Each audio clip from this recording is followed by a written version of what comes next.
Parliament వర్షాకాల సమావేశాలు వాడివేడిగా ప్రారంభం కాబోతున్నాయి. జూలై 21 నుంచి ఆగస్టు 21 వరకు సమావేశాలు జరగనున్నాయి. పహల్గామ్ ఉగ్రదాడి, ఆపరేషన్ సింధూర్ తర్వాత మొదటిసారిగా ఉభయ సభలు సమావేశమవుతున్నాయి. 21 రోజుల పాటు జరగనున్న ఈ సమావేశాలు వాడివేడిగా కొనసాగే అవకాశాలున్నాయి.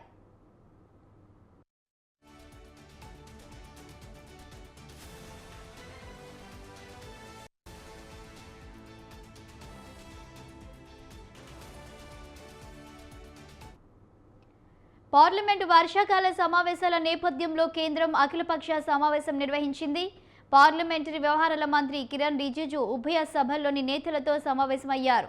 ఈ భేటీకి కేంద్ర మంత్రి, రాజ్యసభ పక్ష నేత జేపీ నడ్డా అధ్యక్షత వహించగా కేంద్ర మంత్రులు అర్జున్ రామ్ మేఘ్వాల్, రామ్దాస్ ఆటవలే, కాంగ్రెస్ నేతలు జయరాం రమేష్, గౌరవ్ గొగోయ్, ఎన్సీపీ ఎస్పీ నాయకురాలు సుప్రియా సులే, డీఎంకే నేత టీఆర్ బాలు ఈ సమావేశానికి హాజరైన వారిలో ఉన్నారు. పహల్గామ్ ఉగ్రదాడి, బీహార్లో ఓటర్ల జాబితా సవరణ, ట్రంప్ కాల్పుల విరమణ వాదనలు వంటి అంశాలను ప్రతిపక్షాలు లేవనెత్తాయి. 54 मेंबर्स आज पार्टिसिपेट किए और 40 लोगों ने अपना पार्टी का तरफ से मत रखा है। बहुत ही सकारात्मक रहा है। सारे पॉलिटिकल लीडर्स ने अपने अपने पार्टीज के पोजीशन बताया और उनके मुद्दे जो इस सत्र में लाने का है उनको भी सामने में रखा है। सरकार की ओर से हम लोग ने सारा पॉइंट्स नोट किए हैं और हमने ये रिक्वेस्ट किया है कि सदन अच्छा से चले के लिए पक्ष और विपक्ष मिल करके हमको काम करना होगा। आपस में कोऑर्डिनेशन अच्छी तरह से रखना होगा। हम पॉलिटिकल पार्टीज अलग अलग विचारधारा का हो सकता है, मगर पार्लियामेंट का सदन अच्छी तरह से चले ये सबका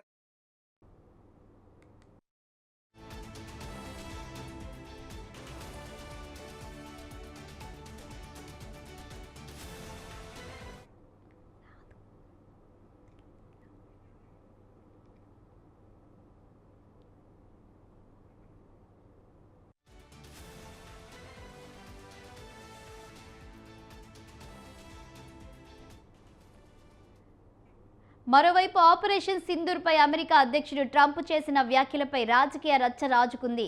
చాలా యుద్ధాలను తాను ఆపినట్టు ట్రంప్ ప్రకటించుకున్నారు. లేదంటే రెండు దేశాల మధ్య న్యూక్లియర్ వార్ జరిగేదన్నారు. అంతేకాకుండా యుద్ధంలో 5 ఫైటర్ జెట్స్ను కూల్చేశారని అన్నారు ట్రంప్. అమెరికా అధ్యక్షుడి వ్యాఖ్యలపై బీజేపీ ప్రభుత్వాన్ని కాంగ్రెస్ నేతలు నిలదీస్తున్నారు. ట్రంప్ మాటలను ట్వీట్ చేశారు కాంగ్రెస్ ఎంపీ రాహుల్ గాంధీ. 5 యుద్ధ విమానాలు కూలిపోయాయని ట్రంప్ అంటున్నారని, దేశ ప్రజలు దీనిపై స్పష్టత కోరుకుంటున్నారని రాహుల్ ట్వీట్ చేశారు. ట్రంప్ తాజా వ్యాఖ్యలతో పార్లమెంటు సమావేశాల్లో బీజేపీ, కాంగ్రెస్ ఎంపీల మధ్య మాటల యుద్ధం మరింత ముదిరే అవకాశాలున్నాయి. అయితే ఇండీ కూటమి సమావేశానికి ఆప్ ఎంపీలు హాజరు కాలేదు. ఇండీ కూటమితో తమకు సంబంధం లేదని, పార్లమెంటు వరకే తమకు పొత్తు ఉందని కేజ్రీవాల్ స్పష్టం చేశారు. పొగాకు అంశంతో పాటు గోదావరి వనకచల ప్రాజెక్టు అంశంపై పార్లమెంటులో మాట్లాడాల్సిన అవసరం ఉందన్నారు టీడీపీ ఎంపీ లావు శ్రీకృష్ణ దేవరాయలు.